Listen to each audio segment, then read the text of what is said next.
Добрый вечер, туркменистанцы.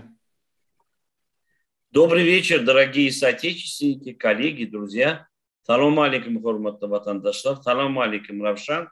Салам алейкум, Ахмед. Как вы все живы, здоровы? Да, все в порядке. Салам алейкум, туркменистанлар. Салам алейкум, aziz yurtdoshlar. Салам алейкум, Мақсат Байрамович. Ахмед, hoş geldiniz. Hoş bulduk. Сегодня наше выступление, которое будет выходить в прямой эфир на канале Общества русско-туркменской дружбы. Я сразу хочу сказать, в первую очередь, большое спасибо за приглашение меня. Спасибо большое Равшану за организацию этой трансляции. Все, кто имеет возможность, пожалуйста, списывайте, копируйте, распространяйте. Никаких жалоб со стороны моего канала, ни к Ахмеду, ни тем людям, которые хотят это выставить, ни к Амурату Хадырову, кто любой.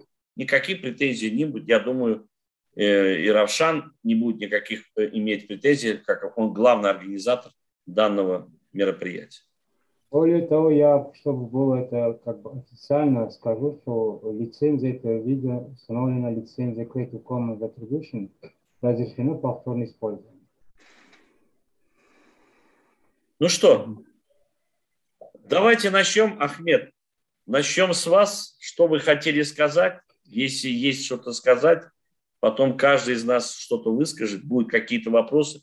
Могут люди подключаться, задавать вопросы. Просьба такая, чтобы эти вопросы у нас были видны. Вот я вижу на экране Баха Кипр. Салам алейкум, салам алейкум. Баха, вижу на телевизионном экране все ваши так называемые комментарии нашего сегодняшнего эфира. Пожалуйста, Ахмед. В принципе, мы никакие темы не обсуждали. Не обсуждали, какие темы будем обсуждать. Получается, все как бы экспромтом. В принципе, я даже не в курсе, какие мы будем темы обсуждать. Просто я считаю, что надо проводить почаще прямые эфиры, чтобы наши сограждане могли задавать вопросы, которые их на данный момент интересуют. Актуальные вопросы, и мы могли на них отвечать. Но если у вас есть какие вопросы, мы можем обсудить. Я могу сказать свою позицию. Понял. Равшан, у вас что-то есть? Я сначала хочу послушать ваш диалог, обсуждение, наверное, друг другу у вас, потому что я как организатор, а инициатор вы. Поэтому у вас есть что сказать. А если будут вопросы, я задам. Но у меня, как вы видели по анонсу, Ахмед тебе один очень такой, может быть, навязчивый вопрос будет. Один. Какой, к примеру? Насчет названия твоего партии, движения, которое ты в свое время не сказал, что когда все будет готово, ты скажешь. Если для тебя не затруднит, конечно. Я как раз хотел завтра об этом сказать. В принципе, вчера хотел, но на завтра это отложилось, на понедельник. Если вы не против, я бы завтра сказал полную, как бы этот... Ну хорошо, завтра тоже не за горами, тогда у меня таких вопросов тебя затруднят, которые будут некуда. Ахмед, у меня просьба такая. Завтра понедельник, день тяжелый.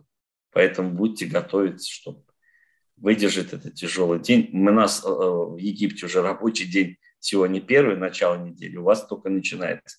Поэтому, может быть, на вторник перенесете. Может, если не готовы. Не так вы предположительно говорите, что вас никто не торопит, просто Равшан хочет слышать. Я на сегодняшний день, мне очень, конечно, интересно, но надо, чтобы подготовлено быть, чтобы люди понимали ваши цели, задачи вашей партии. Это как рекомендация. Тогда я хочу сказать большое спасибо, что вы откликнулись на мое предложение выйти в эфир. Я полностью с вами согласен. Мы должны общаться. Как бы у нас не были противоречия, порядке движения, достижения общей нашей цели, это вернуться в Туркменистан и изменить ситуацию вплоть до подачи в отставку Сердара Бердымухамедова, правительства в отставку, строить новое временное государство и готовить выборы и в парламенте, и президента. Это очень хорошо. Если вы заметили, я в последнее время то в окно лезу, меня выгоняет, то через форточку тоже выгоняет, через крышу дырку делал, выгоняет. Но я захожу в эфиры самостоятельно, я хочу слышать, видеть мнение людей, разностороннее мнение людей о ситуации, которая сложилась после выборов в Туркменистане. Куда мы идем? Я слышу, как Мурада Хадырова, я слушаю Мурада Клычевича, я слушаю наших яшери, которые находятся за пределами тоже Туркмении, но находятся в Швеции. Я слушаю американских друзей, я слушаю Чимент, которая просто уже перешла из политики Туркменистана полностью, даже от правозащитной деятельности ушла, полностью оскорбление личности Путина и так далее, и тому подобное России. Я слышу ребят, которые, Азата Хатбаева, который вчера почему-то в эфир подключил нашего соотечественника, который в батальоне мусульманском борется с Россией и говорит о том, что я борюсь с российскими, да, чтобы Россия не пришла в Туркмению. Я все мнения слушаю. Каждый за себя отвечает. И я слушаю тех, которые на сегодняшний день в Турции, и они защищают эту власть, которая оскорбляет не только вас, оскорбляет и меня, и так далее. Это Максат, это те люди, целая команда, почти 516 человек, которые услышали, как на меня нападают, все прибежали, тикток этого Максата, который использует тяжелое состояние наших граждан для того, чтобы себе рекламу сделать. И я ему в лицо это говорю. Он бессовестный человек. Не говоря о том, что я приехал, с Равшаном пришел посольство, не пришел, забоялся. Но зачем вы издеваетесь на этом?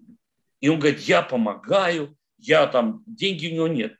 Я говорю, это не ты должен делать, это должна власть помогать.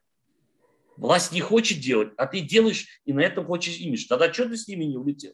Поэтому я все мнения слушаю и свое мнение высказываю. И нам надо на сегодняшний день, пройдя весь этап, понимать одно, мое личное мнение. Мы никогда не добьемся силового решения вопроса в Туркменистане. Никогда. И те попытки и Мурада Курбанова, как говорится, пройти весь этап, мы уже это прошли 3 года. И теперь говорят, если мы пройдем через международные организации, мы добьемся. Если не добьемся, они нам дадут оружие, и мы пойдем против террористов. Теперь, оказывается, государство Туркменистан террористы. Мы не террористы. Мы на сегодняшний день, Туркменистан, который находится руководство в Туркмении, они занимаются геноцидом народа, не имея боевых действий. Геноцидом народа занимается Зеленский, вся эта бессовестная фашистская отродье бендеровское. Но там идет война. Поэтому объявить, что он террорист, нет. Как это хочет доказать теперь Суюнов. Поэтому все, что мы на сегодняшний день делаем, у нас одна цель. Поэтому нам надо найти точки соприкосновения, как нам дальше действовать.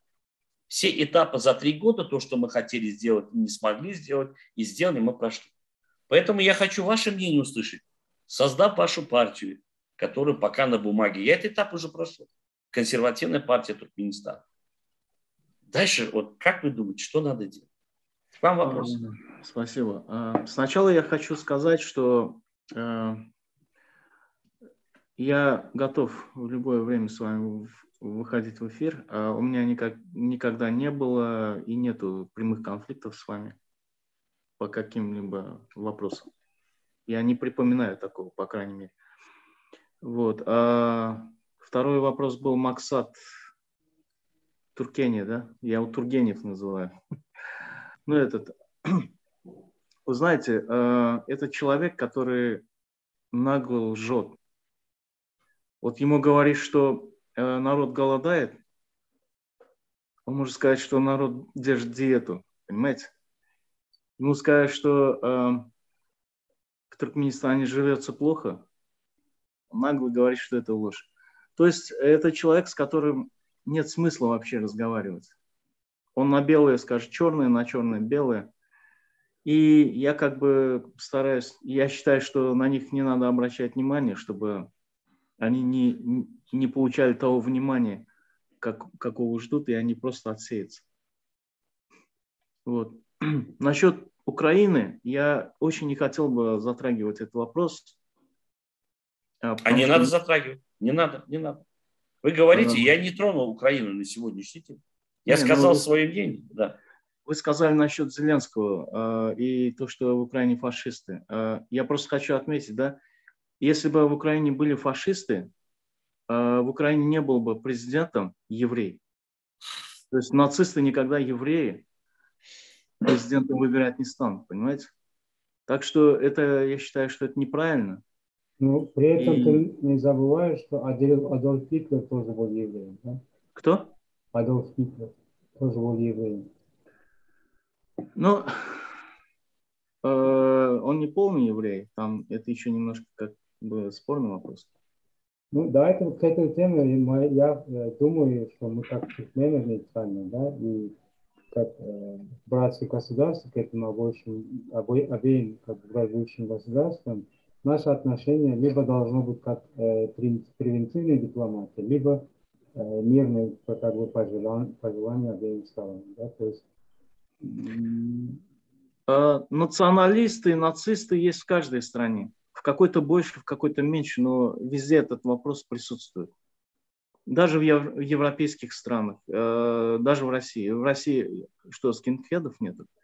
Там есть, например, такой день ВДВ, когда десантники выходят на дороги, напиваются, выбегают на дороги. Ну как, выходят на дороги именно бить азиатов, кавказцев.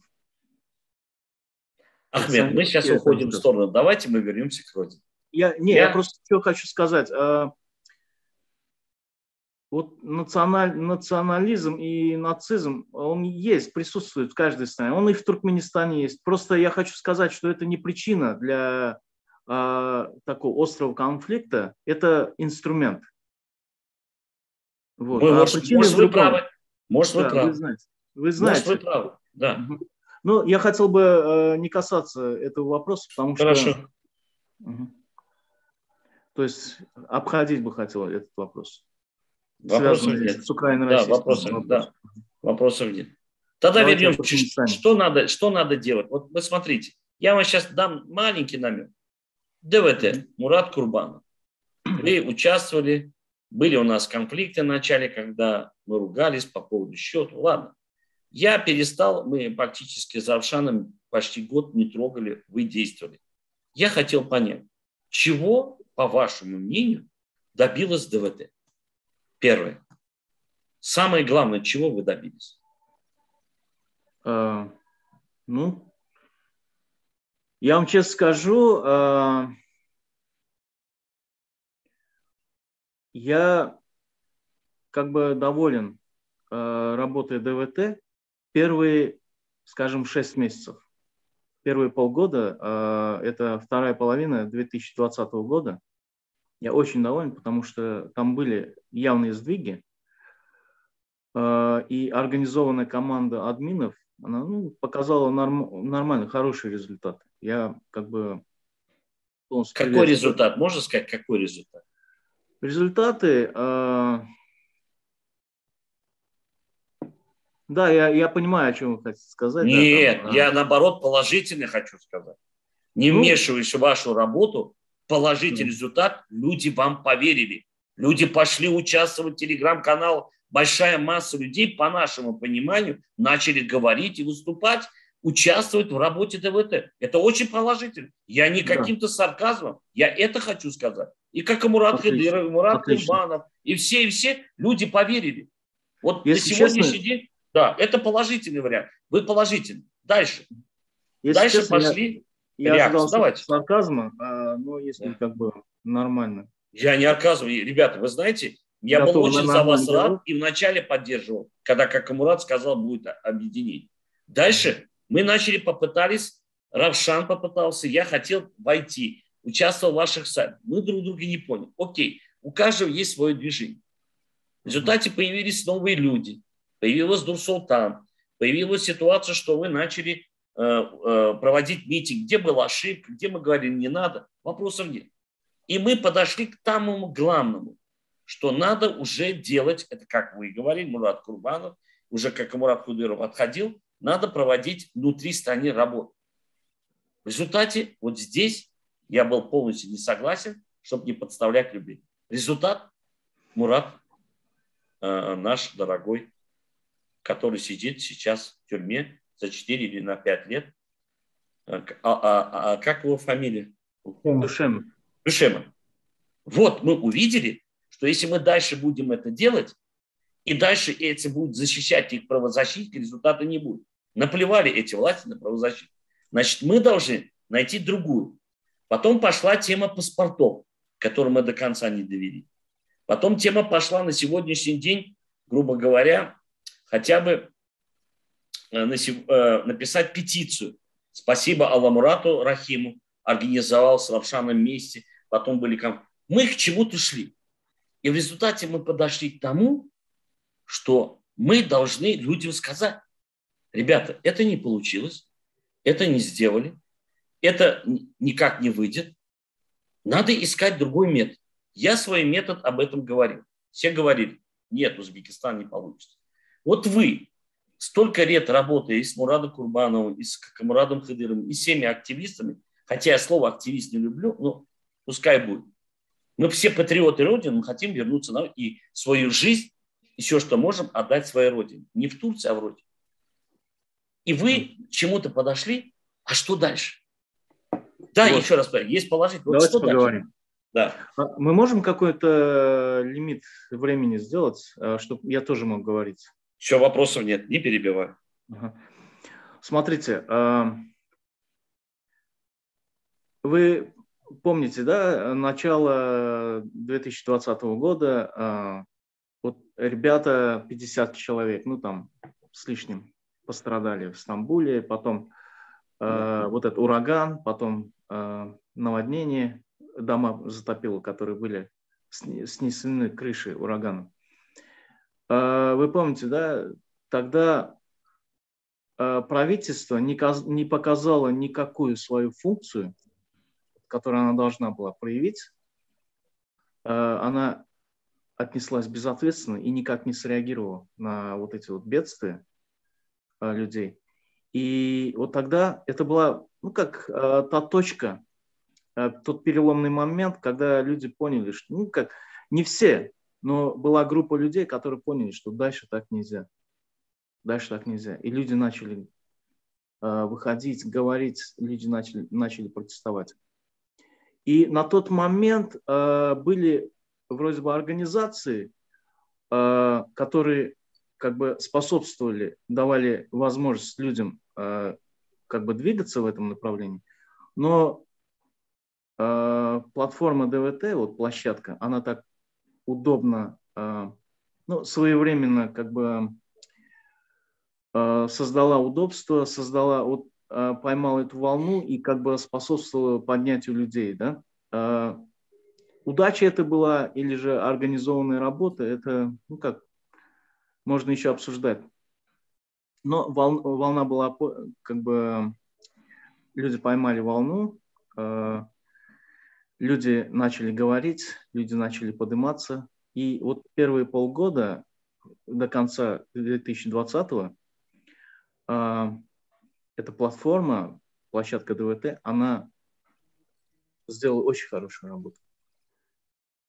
Потому что, ну как, я не только с той стороны, да, снаружи это все видел, и я видел внутри все, как это работает.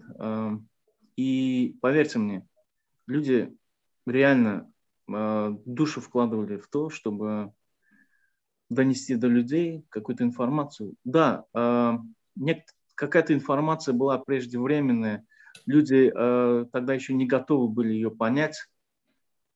Может, услышать они могли, но понять и как бы впитать еще не были готовы. Вот. Понятно. Но после окончания 2020 года, 2021, был такой немножко застой. И я вам скажу, что в тот момент надо было выходить на новый уровень. Но не смогли. Понимаете? А произошло что? А произошло то, что, знаете, я как бы категорически против обсуждать оппозиционеров и активистов. И... Нет, не надо обсуждать, а произошло то, что вы между собой начали ругаться. Все. Нет. И в этот момент, извините, мне было обидно. Я Равшану сказал. Вы думаете, я надеялся, что в 2020-м, вы думаете, в 2020-м, вот, во второй половине мы не ссорились, не спорили? Не, 21 год наступил, вы сказали, в 21 году, когда наступил 21 год, там получилось, поехали в Америку, там началось, лидеры стали, и вы начинали на сегодня. Для меня было обидно, честно говоря. Я вас видел, своих будущих оппонентов, как партия на территории Туркменистана. Понимаете, о чем? Это диалог, люди общаются. Извините, что перебил. Вы знаете, в чем-то как бы ДВТ опережала, в чем-то отставала. Но в итоге получилось так, что вот с начала 2001 года были моменты, в которых надо было сделать правильные действия, которые не были сделаны. И поэтому движение замедлилось, какая-то часть команды распалась. Да, новые люди пришли, но у них уже другие как бы программы были, другие цели, понимаете. Хотя курс тот же самый сохранялся, но в какой-то степени он немножко отклонился. Хорошо. Могу вопрос задать? Конечно. Вы понимаете, что начинался курс отклоняться. Лидеры между собой. Появился новый человек в вашей среде, очень грамотный, очень умеющий говорить. Я всегда учусь у него говорить по-туркменски, всегда его слушаю. Для меня очень приятный его язык. Кашпировский? Нет. Причем здесь, я не хочу, я буду говорить по именам и фамилиям. Появился на сегодняшний день Акбер Сапар, с которым я и Равшан только в начале наших действий, еще ни вас, никого не было, мы попытались с ним диалог вести, но я был очень удовлетворен, и я с ним несколько раз вместе с вами выходил на эфир, когда приглашали. Я выходил, но понимал, что здесь его роль чисто получение подсказывания, как правильно действовать. Но он на сегодняшний день полностью ДВТ взял свое русло и начал вами управлять. Для меня это стало обидно. Мы, наоборот, хотим, молодежь, чтобы вы нами управляли. Мы вам подсказывали, вы могли принимать решения? Нет. Могли бы спорить. А вами начали управлять. И это было второй для меня очень удар сильный, потому что я понимал, что это приведет к нехорошему.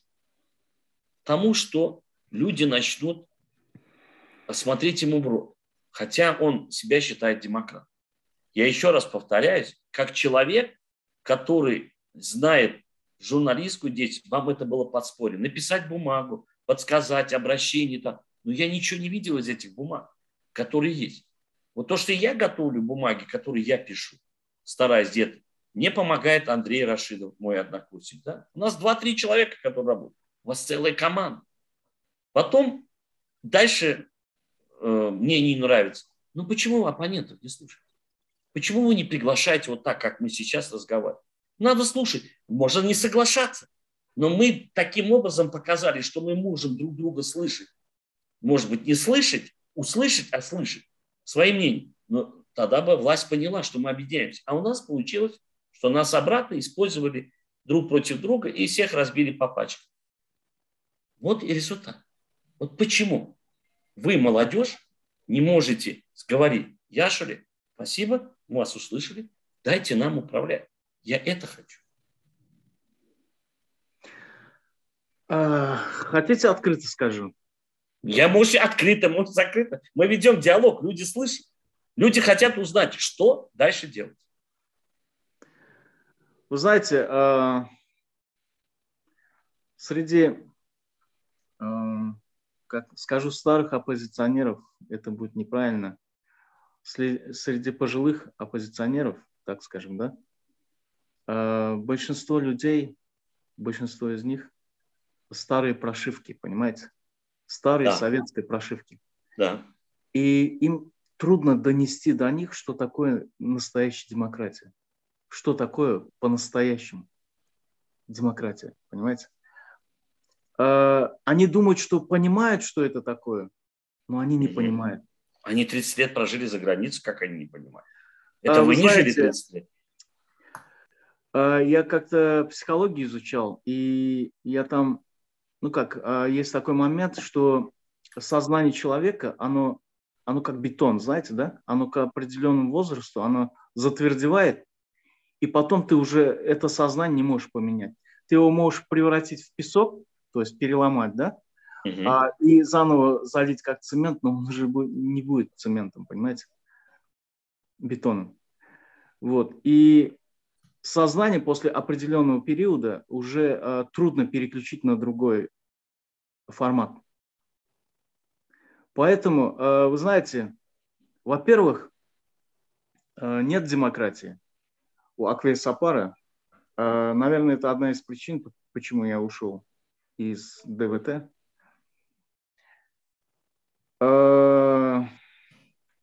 Нет демократии у Мурада Курбанова. Понимаете, он до конца не понимает, что это такое демократия.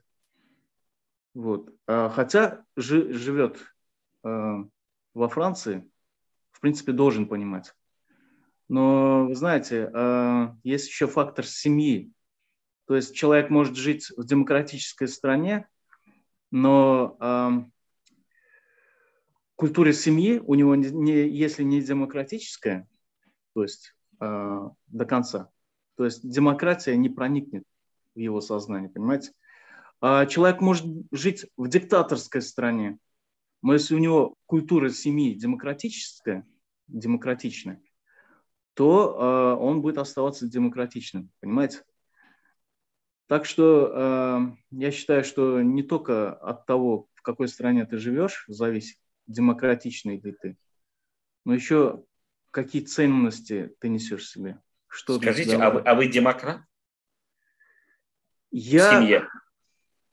Да.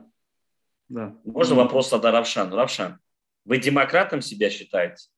Вот мы сейчас говорим, хочу вас подключить вот в этой теме. Что вы понимаете? Смотрите, я вот хотел именно по этой теме задавать вопрос. Вы опередили меня и затронули эту тему, поэтому я вот к этому ходу вашего разговора очень доволен и хочу подключиться. И я себя считаю демократом. Да. Но более того, я как движение Оян Туркмен, я не политик. До сих пор всем говорю, они много кто не хотят понимать. Я, то есть, создавать партию не хочу. Или там баллотироваться куда-то не хочу. Но я хочу, чтобы наш молодой, наш активист, наш оппозиционер, кто старается что-то делать, да, для своей страны, для будущей своей страны, для наших детей, вот как правильно все это делать. И в ходе этого обсуждения вопросов, как вы сказали, Максат Баранович, даже с оппонентом общаться, обсуждать все это, мне кажется, это нужно, да, необходимо для развития понятия, развития там, дела всего этого.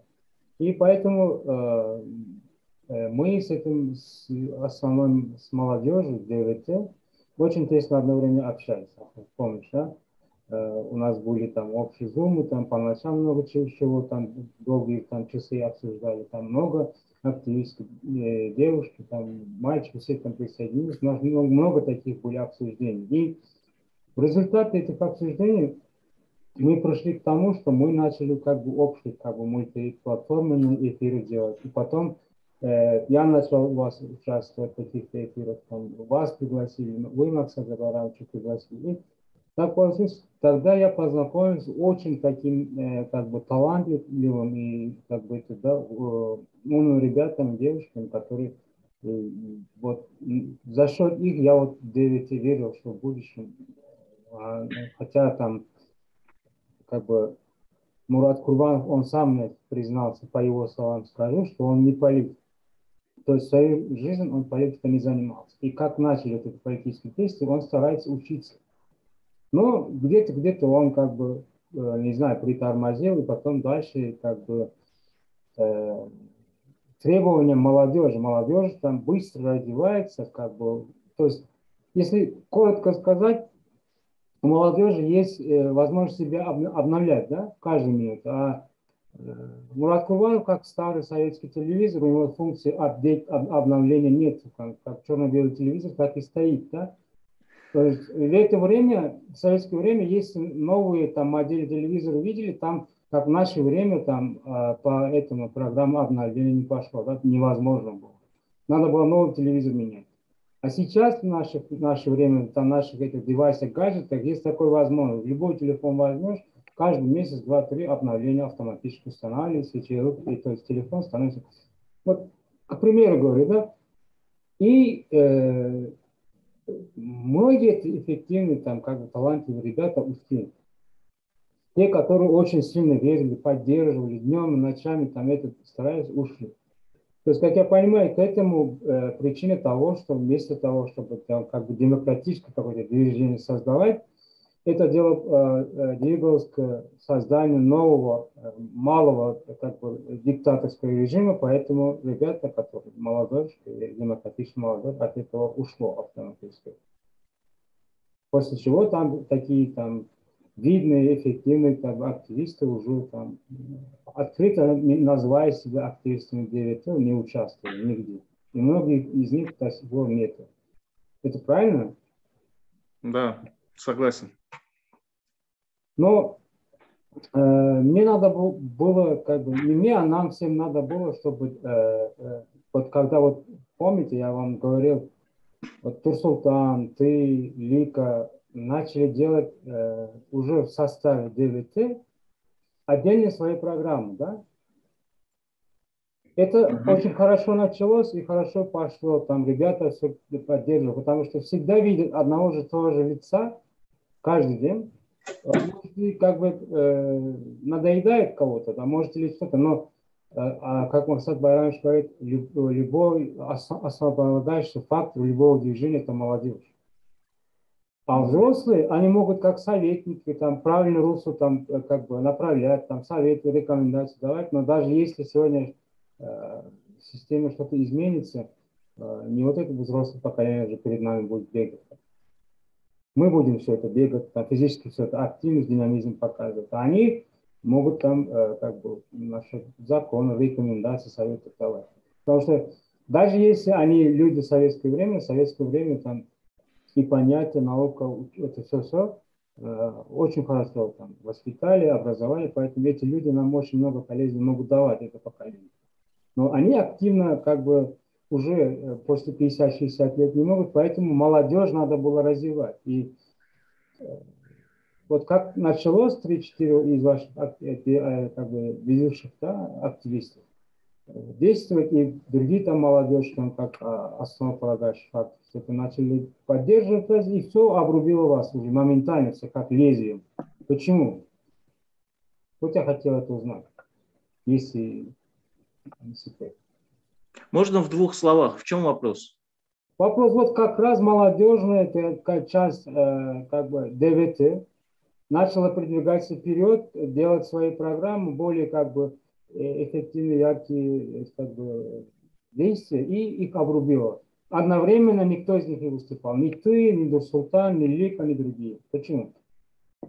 Нет, почему? Просто лично я вот как бы для себя понял, что лидеры ДВТ можно отнести к этому и Аквиль Сапара, потому что он тоже как бы, ну как, ведет там себя как дома, вот, а недостаточно демократичный. Я не согласен был с таким положением вещей, и поэтому я как бы ушел. Но, опять же, у них свои подходы, у них как бы свои способы борьбы, и я как бы не собираюсь их осуждать или обсуждать. Это их личное дело. Но я считаю, что если мы боремся против диктаторского режима, против отсутствия демократии, мы должны, по крайней мере, до конца понять, что это такое, что такое демократия, и потом уже нести что-то. Понимаете? Если ты кричишь «демократия» и до конца не понимаешь, что это такое, Какой смысл? Вот. И я считаю, что молодежь тоже так же, потому что мы, новое поколение, мы выросли уже с осознанием, что такое демократия. Мы вот от того консервативного устроя Советского Союза мы не видели. Ну, как в какой-то степени ощущали, и тем лучше мы хорошо поняли, что такое демократия, когда она пришла. Хорошо, а почему, что дальше вы ничего не делали? Да, вы культурно отошли, сказали, я не участвую. Вы могли там ему высказать и так далее. У вас очень много было времени, чтобы собраться молодежи и создать движение не в тот момент, когда вас пригласили, давай участвуй в выборах президента, и вы там решили создать. Создали бы молодежное движение. Просто создали бы, пригласили бы всех и так далее. И вы бы ушли бы от этого, написали молодежное движение демократического выбора Туркменистана. Вы от демократического и создали бы и начали бы действовать. Вы же все же админы, все эти, кто умеет работать. Для меня, я хотел это говорила с Равшаном, говорит, Равшан говорит, Максим Баранович, давайте мы посмотрим, как ребята. Идея была еще давно об этом, что именно молодежное движение шло. Не вот, грубо говоря, у вас была возможность. А что возможность? Составить устав, написать, и вам же не надо регистрировать и так далее. Как я до сих пор не вижу, как зарегистрировано ДВТ во Франции, который взял на себя, оно в виде чего? Общественная организация, в виде движения, в виде партии. А у вас не надо никому идти, вы не сможете, и я не смог зарегистрировать. Создали, вы объявили, мы молодежь, да, ДВТ Мурат Курбанов с теми ребятами, которые поддерживают отдельно, а мы молодежь уходим, но мы остаемся в диалоге со всеми. И вот сейчас вот, то, что была идея, мы с Муратом Хадыровым долго обсуждали, как Мурат Хадыров говорит, я сейчас ухожу, хочу заняться экономикой и так далее. И тому но мы не должны, мы должны людям подсказывать. Я попросил, давайте мы вот проведем, создайте, пускай не одно движение, пускай 3 движения, но вы должны вот в этой ситуации коллегиально, не надо ставить лидера там, коллегиально, есть совет, в который любой может войти, как Дернек. Любой может быть учредителем, и любой может быть участником этого процесса. Сделайте весь пример. И уйдите. Но вы не, оппонентами надо постоянно общаться. И с теми, кто с Уюновой и Клымовым. Не надо бояться. То же самое с Кимине, который не Медведа. Надо, потому что у нас общая единая цель.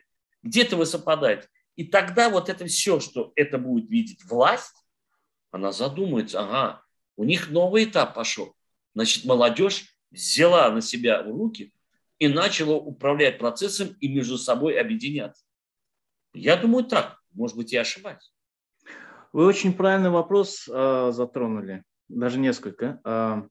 Вот по поводу того, что оппозиция должна между собой общаться. Очень правильно. Я всегда за это. Я считаю, что это одна из основ демократии, когда оппозиционеры между собой общаются, могут открыто обсудить вопросы. Они так вот друг друга критикуют и без возможности ответа, да, отвечают, то есть кидаются. Я считаю, что если они считают себя демократичными, выходите в эфир, обсуждать, пусть народ это видит и уже дает оценку. Правильно ведь? Вот.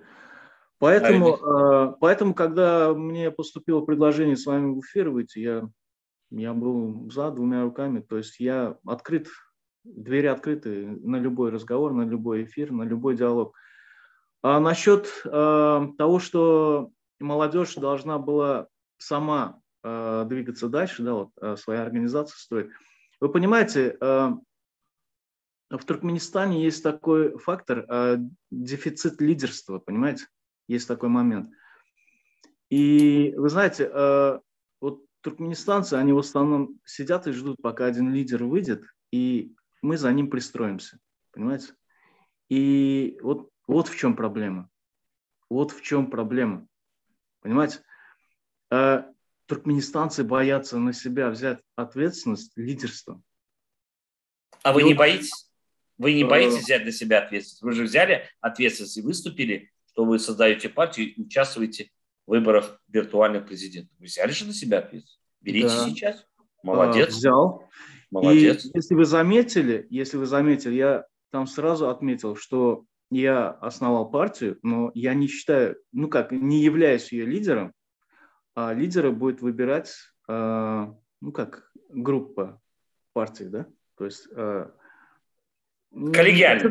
Не хочу говорить члены, да, те, кто в составе партии, да? Понимаете? Согласен. Даже если этот лидер будет за пределами вашего состава? Нет, он должен быть в составе. Как он? Например, мы же не можем выбрать, скажем, президента или премьер-министра, например, с другой страны. Понимаете? Нет. Бывают случаи, да, практика есть партия или да, есть правительство, например, какого-то ценного кадра или там сотрудника не хватает, а он работает, например, в Америке, да, его приглашает это правительство и делает каким-то министром. Например, такие случаи были с Кемал Дервишем в Турции, да.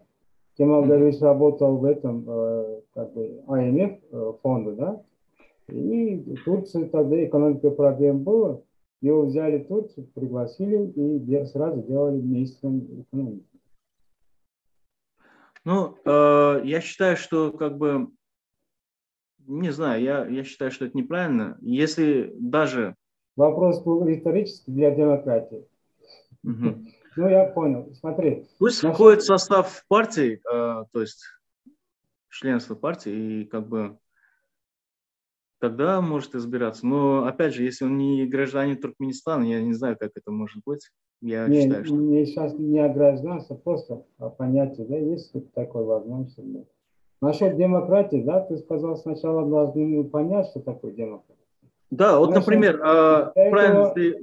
для этого у всех есть свои видения. Вот я, как Оян Туркмен, всегда склоняюсь к нашим культурным достояниям и понятиям из древних времен. И у нас есть один, фразеологизм «эйро труд doğru birleşmek». Вот давайте будем разбирать это слово. «Эйро труд doğru birleşmek». «Эйро труд», почему человек прямую не может смотреть друг на друга? Да? «Эйро» там криво может смотреть. Но если мы там, у нас есть какая-то обида, или там гордость, которая там не позволяет сейчас друг другу в лицо смотреть, мы будем обязательно вот так сидеть «эйро», да? Да, это значит, даже если ты не можешь смотреть этого человека в лицо правильно, сиди вот так криво, но говори правильно. Согласен. Вот до такой уровня, у вас микрофон, вот до такой уровня демократии только у нас в Туркменистане, в нашей культуре тоже есть. Но у вас на маечке как раз друг другу против друга спиной сидят два человечка, но общаются, правильно? Да. Они это близко, вон, с той стороны, друг другу спиной. Но надо общаться. Я не как пример, да. Вот поэтому даже если с Ахметом мы много общались, да, он когда был в ДВТ, они многие из них также молодежь хотели, чтобы я тоже принял какие-то там клятвы, или там не знаю, что делать, там принял там ДВТ, объявил себя активистом ДВТ. Я этого не хотел, не потому что я был против ДВТ, просто мое движение не политическое. Понимаешь?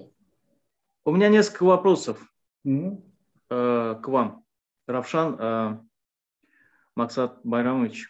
Хорошо. Вот смотрите, у вас партия, правильно? Движение, консервативная партия, я ее переделал, движение партии реформ. Хорошо. Но она консервативных взглядов, да. Кто лидер? Кто лидер? Да. Я учредитель. Учредитель. Есть лидер? Нет лидера, у нас есть несколько учредителей этой партии. Я являюсь председателем общества русско-туркменской дружбы. Я являюсь председателем, да. Это общественная, официальная. Я не могу ее выставлять и говорить лидером. Я только ее выставляю в перспективе, что когда мы придем в Туркмению, зарегистрируем, и дальше будем двигаться в парламент, чтобы участвовать в работе парламента. Хорошо. Есть управляющий? Кто-то принимает решение? 3 человека. Это немножко А я не могу их членами признать. Зачем? Виртуальная партия не нужна. Мы люди, которые учредили ее, в 12-м писался устав, 3 человека. Но мы не можем пригласить и сказать, где мы взносы должны и так далее. Пока вот в таком виде, она законсервированном виде. Ну, блин, я извиняюсь. Тоже какая-то форма демократии. В принципе, может это и нормально. Но я считаю, что все-таки один должен быть у руля. В то же время, как бы, группа должна оставаться демократичной. Вот просто у меня вопрос, да, к вам. Как вы думаете, вот сейчас в ДВТ, скажем, сделают выборы, да, ну, Так. лидера. Так. И выберут не Мурада Курбанова. Ну, чисто гипотетически, да, вот предположим. Так. Как вы считаете, Мурад Курбанов останется в ДВТ? Да, останется. Будет так же работать, как и раньше? Я считаю, что должен работать, если у него цель вернуться на родину. Это мое личное мнение. Да, и нести демократию, правильно? Да. Но он одновременно остается выбранным 2 апреля, день начала Рамадана, виртуальным президентом. Тоже не забывайте. Ну, я извиняюсь, при всем уважении, для меня Мурад Курбанов, кроме демократии, может нести всякую чушь, но если как бы, он хочет оставаться в политической среде, даже если лидер ДВТ будет другим человеком, мне кажется, он должен оставаться. Но я 99% гарантии могу давать, что он не останется. Он пойдет еще с кем-то там что-то замутит, он начнет больше кричать. То есть ты говоришь, что если выберут не Мурада Курбанова, он не останется в ДВТ, он уйдет, да? Да, уйдет. Он остается в ДВТ только при том условии, что он главный. То есть... Да. И если там выберут там другого человека, там уже он как делает против, как Канада Хадирова, против других активистов, даже активистов, он будет начинать очень грязное дело вести. Я его сущность и натуру очень хорошо знаю. Равшан, я услышал один вопрос. А по уставу, который вы написали, имеет право проводить выборы в этом движении ДВТ? Есть какой-то закон? Если устав. Если нету, тогда, извините, вы никак не сможете провести выборы. Кстати. Вот об этом речь, да? Вот вы теперь поняли, да, почему молодежь как бы отошла от этого движения, ну, от этой организации, потому что вот возникают вопросы, на которых нет ответов. Нету. Понятно. Понимаете? Да. Демократия должна быть прозрачной, и все вопросы должны как бы обсуждаться и находиться правильное решение. Вот смотрите, на самом деле, демократия – это когда решается голосом, и когда каждый имеет равные права. Вплоть до избирания лидера. Правильно? С самого начала в ДВТ, как я понял, лидер не избирали. То есть один человек построил эту организацию, и как бы он так и остается лидером, несменяемым. То есть тогда чем мы отличаемся от Бердымухамедовых? Вот самый больной вопрос ты сейчас затронул. Я вот за все эти 4 года из основных проблем движения Ориентирман на этом работаю и стараюсь это донести до уму многих высших умов. Да? Смотри, у нас мы этого хотим, не хотим, желаем, не желаем, нравится, не нравится. В голове понятие всего народа. У взрослых поколений, у среднего поколения, у молодых. И это как бы, да. Есть понятие, это понятие от СНГ еще не ушло. Тоталитарное понятие осталось от советского времени. И наше вот это культурное понятие, да, старших надо слушать, а старшие, если все говорят, это как типа закон, это тоже как бы немного более эффективное действие, чтобы это понятие не ушло. То есть, если мы говорим, надо делать демократию, сначала надо уметь убрать понятие диктатуры. А пока мы из своей головы это понятие не уберем, как ты говоришь, Мурат Курбанов, они останутся как прошивками. Их новую прошивку невозможно будет прошивать даже через этих, да, краков. Знаете, там телефон берешь, там она прошивка не подлежит, крякнул и заново, да, и, там, это, даже таким не подлежит. Да? Jailbreak называется, это функция этого, операции телефона. Даже если этому не подлежит, надо как-то поменять. Понятие демократии надо менять. Сначала начиная из наших голов. И сейчас получается, что? Я тебе скажу один момент. Не думаю, что здесь кого-то я поддерживаю, что просто я обсуждаю. Вот 3-4 года назад, когда мы вышли с Максатом Байрамовичем, тогда вот DHG начался вот как сегодняшний ДВТ или ГЕНЕШ, именно подобно тому, координационный совет у кого-то там тырил понятие, там сразу создал, начал кричать, у меня совет есть, и к этому пригласил нас Максата Байрамовича. И там проводились выборы, понимаешь? Демократические выборы хотели провести первый раз координационным советом. И там тогда вот, открытых зумов не было, закрыто все это между собой, проводились. И там никто никому как бы не внедрял себя, там не баллотировал, ничего такого не делал.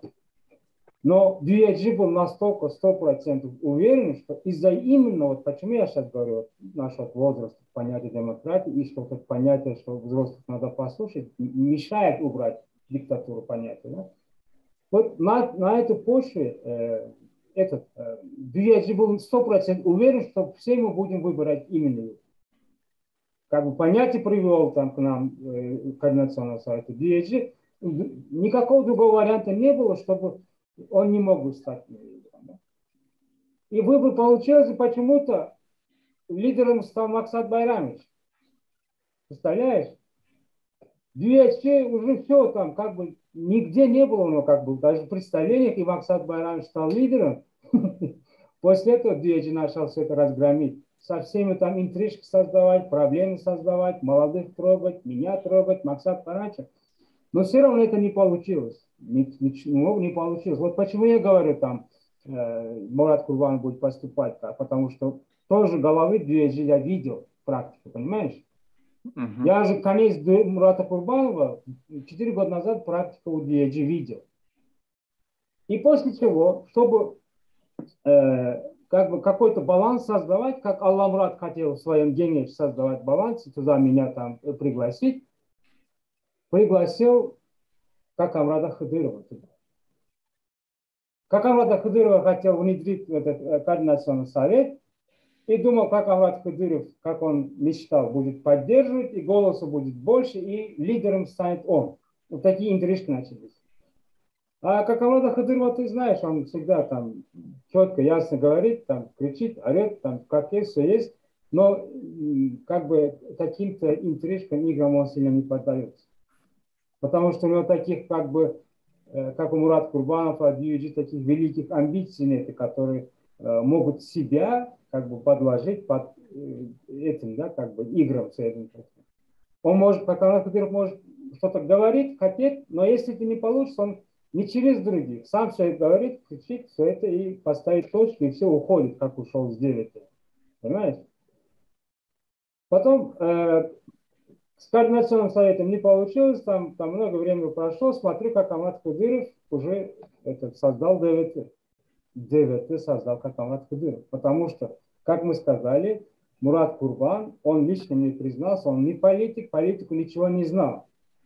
Просто, как я понимаю, там, как Амрата Хыдырова, там, какого-то взрослого человека, там, кто-то как бы рекомендовал, и он думал, что с этого, с Мурата Курбанова, там, Мурата Чурбана, там, извиняюсь, из говна подумал, как Амрат Хыдыров слепит шоколада, но не получилось.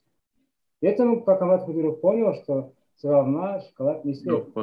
Но еще одна цель. Равшан, давай извиняюсь, давайте вот без личных оскорблений, понимаете? Хорошо, Аскар, да, согласен. Хорошо, я это хотел сказать. А то я не буду присутствовать. Да, я тоже хочу сказать. Просто здесь, почему мне, так я говорю, там, извини, просто я знаю, что такое там группы, там команд развивать, понятия, группу делать. А ДВТ там, как, когда я видел, максимально 1700 что человек было. Столько людей собрать, вот такую команду собрать, это нелегкое дело. И это не Мурат Курбанов делал. Это делали вы, ты, Лика, Марьям, все другие остальные активисты, как Амрат Кудыров, Надир Ага, все это делали. А где сейчас эти люди? Нигде. А против них всех прет, очень грязно прет Мурат Курбанов. Здесь я, конечно, извиняюсь, но здесь я успокоиться не могу, просто сейчас не хочу вот как бы это, да, сильно. Но это очень серьезно. Равшан, если еще будут, ну как, ты не обижайся, конечно, если будут личные оскорбления, там, обзывательства, я выйду, я не буду присутствовать. Я против этого.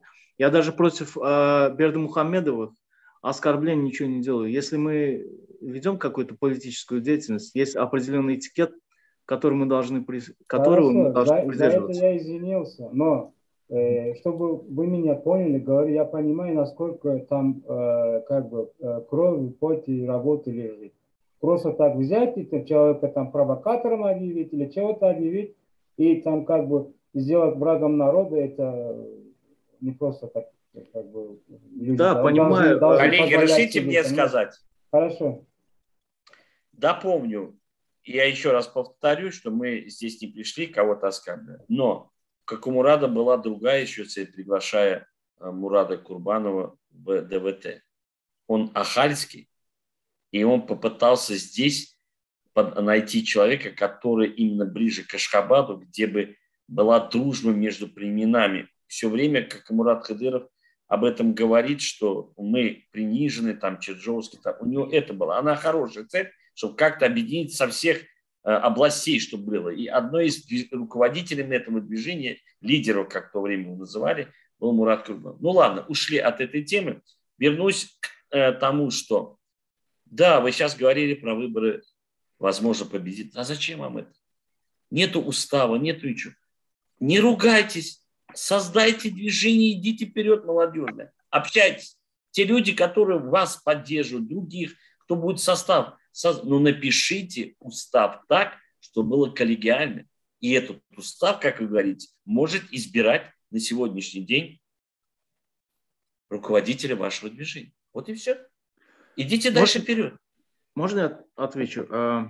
Смотрите, в принципе, большинство из админов, они никогда и не собирались заниматься политикой. Я не собирался заниматься политикой, понимаете?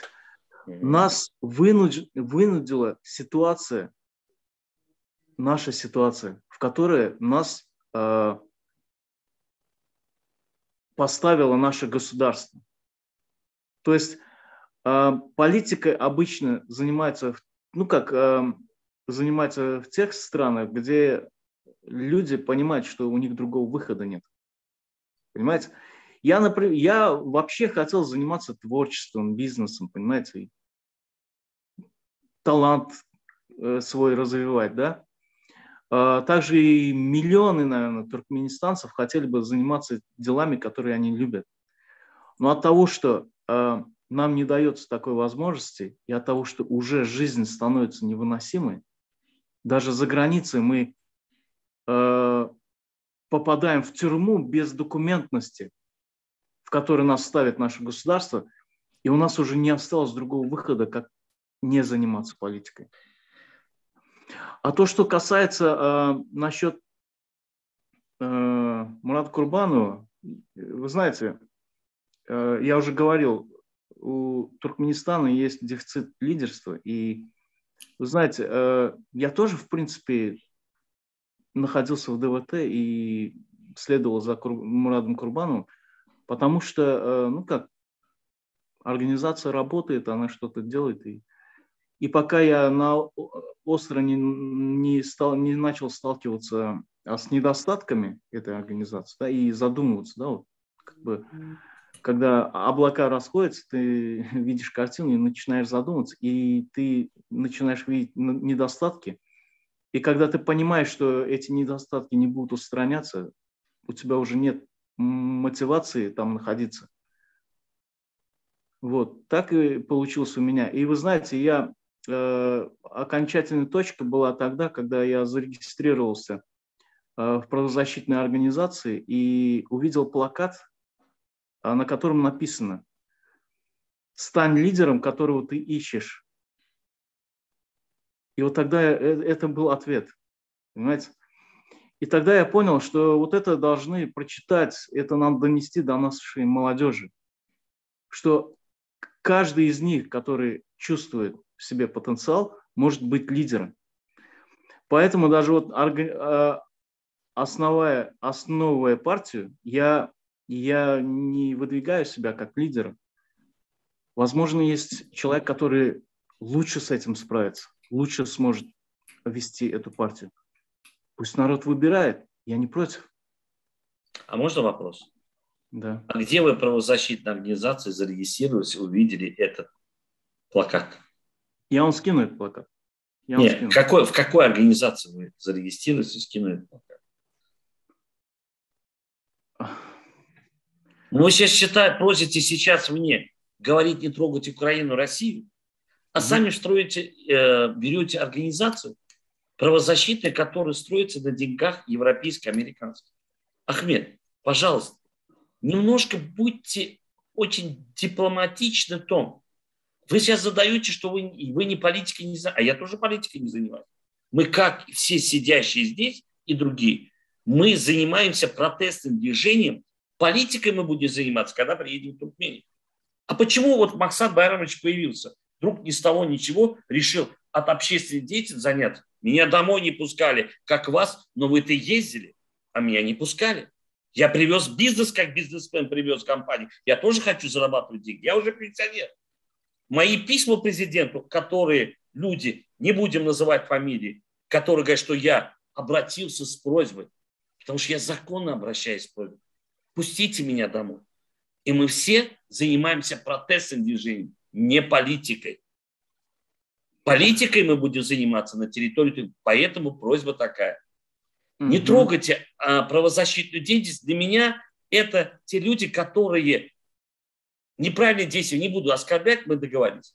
Мы все занимаемся протестным движением и добиваемся одной цели. Верните паспорта и откройте границы. Все. Приедем мы туда, решим дальше бизнеса, будем заниматься. Нет, мы бросим бизнес, будем заниматься созданием партии, политической деятельности, будем партии или оппозиционной, или... Вот это хочу вас. Мне не нужен этот плакат. Я к этим плакатам отношусь очень негативно. И вы знаете мое мнение. И я это докажу.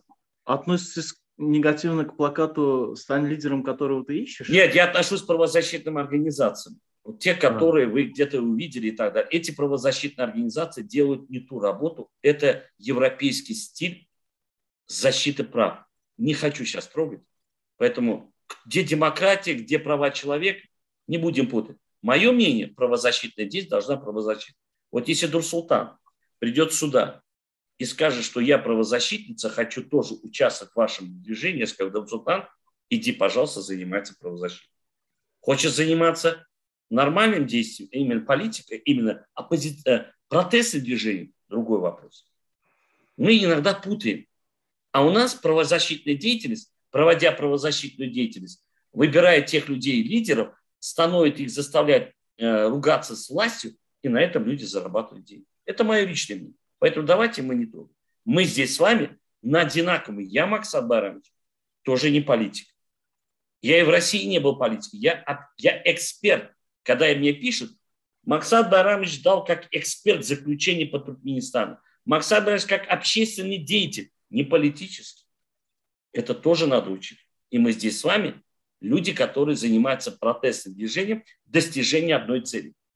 Вот когда бы у нас партия была бы зарегистрирована в Туркменистане, и мы там бы между собой политические требования, это да, мы политики. Может быть, я не прав, это мое личное мнение. Хорошо, у меня к вам встречный вопрос. Да. Вот в ситуации с диктатурой в данный момент, вы считаете, что Россия нам может чем-то помочь? Она и уже сейчас помогает. Вы же многое не знаете. Как? Как именно, да. Как именно?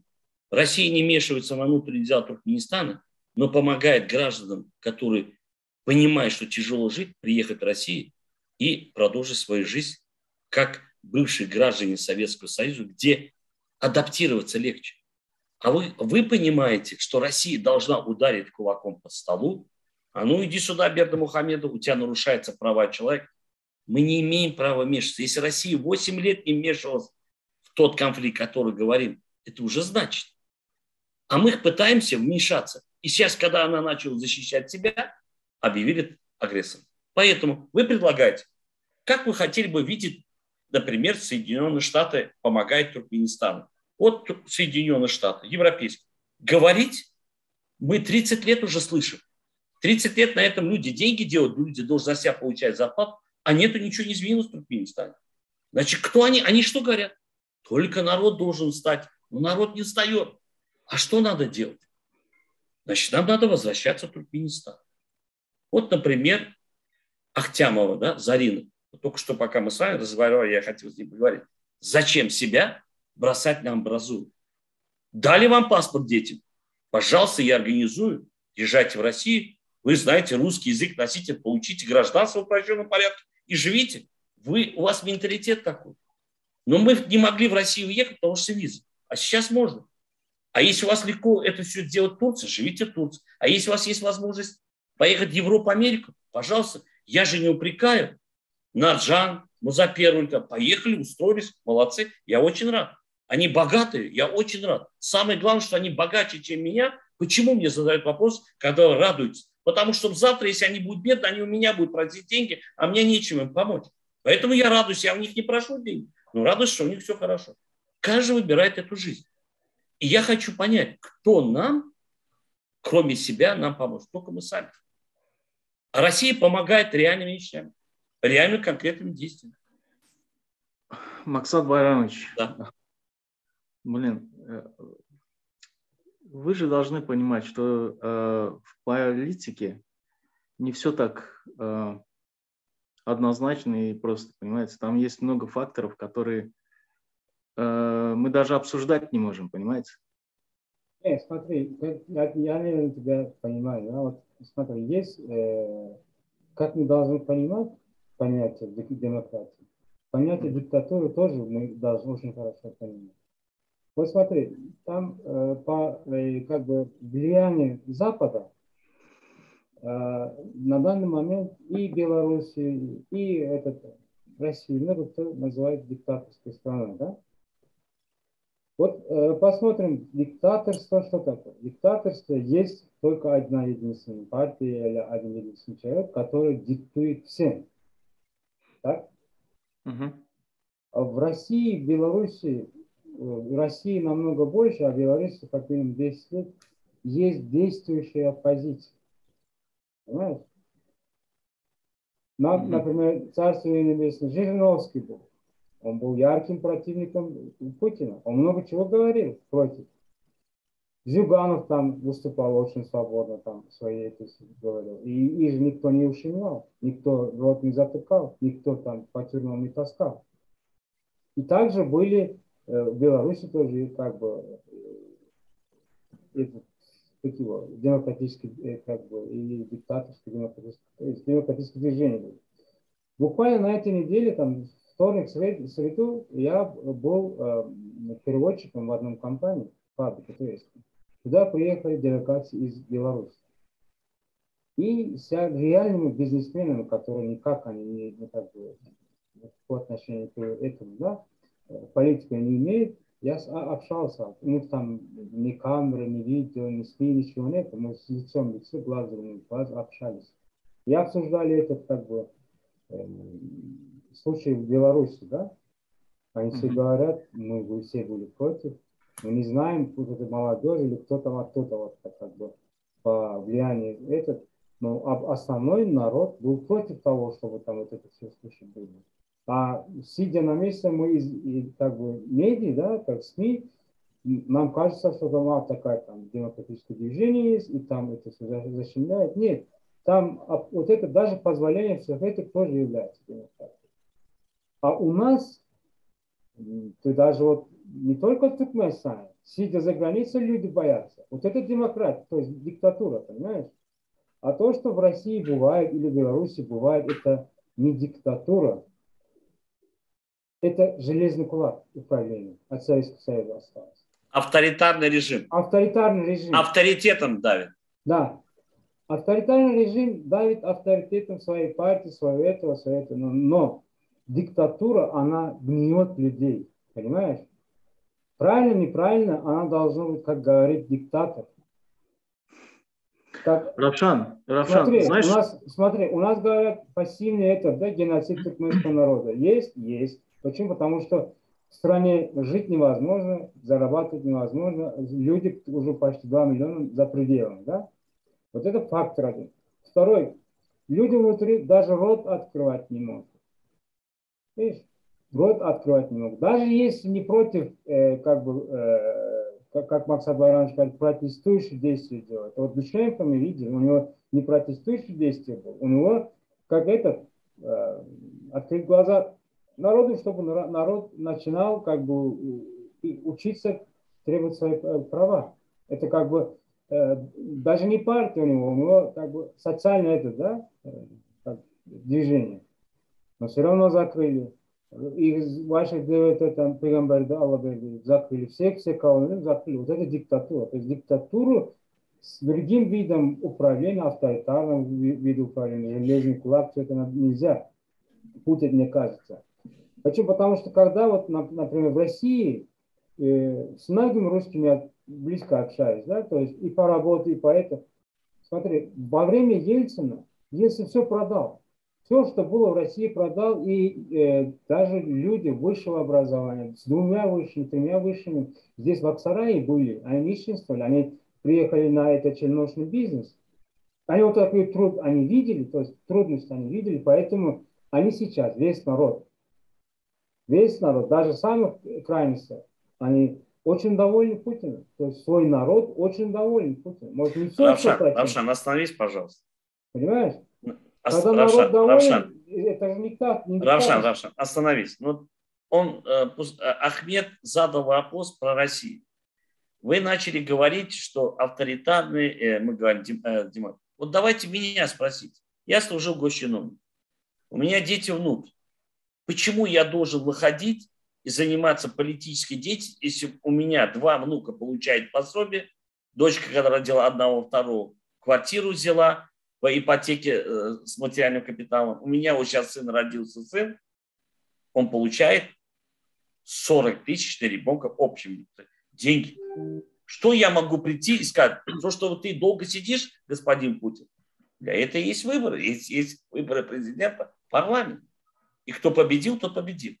Сейчас давайте мы вернемся к главному. Мы о Туркмении поговорим. Как вы считаете, Ахмед, что нам надо дальше делать? Ваше мнение.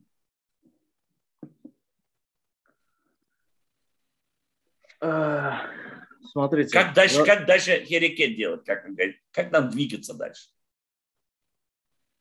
Ну, смотрите, на предыдущие вопросы вы как бы сказали свою позицию. Да. Я не сказал. Пожалуйста, извините. Вот. Смотрите, насчет правозащитников. Вот вы как бы сразу так с агрессией отнеслись, когда я сказал, что я зарегистрировался. Я вам что хочу сказать, только не перебивайте.